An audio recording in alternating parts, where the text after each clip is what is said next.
Gipahibalo ni Alabel Mayor Vic Paul Salarda nga plano nining magdugang og police auxiliary sa Alabel Police Station aron nga makatabang sa kapulisan. Gihimo ni Salarda ang pahibalo atol sa ilang regular nga flag ceremony sa Municipal Gymnasium. Kaya ang number magud sa atong kapulisan gyud kulang.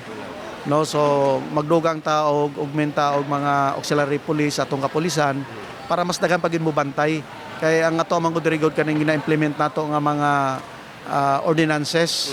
Kaya para makaroon na gyud ng sustainability. Niya kami diri aron sa pagtabang sa atong kapulisan. Bilang police auxiliary, niya kami diri aron sa pagtabang. Gikalipay sa labaw sa kapulisan sa munisipyo ang maong impormasyon kay sugod Marso sa tuig 2024 adunay nadugang sa ilang puwersa gikan sa local government unit. No, sa karon ana kita mga police auxiliary. Nga gikan kini sa local government unit, no. So unom kabuk kini karon ang niabot sa atong station. Ang purpose ani para magtabang sa atong kapulisan despite sa atong strength nga atong mga bilang sa atong kapulisan nga medyo kulang. So sila ang atong katabang sa pag-impose panakop sa mga violators diri sa atong area of responsibility.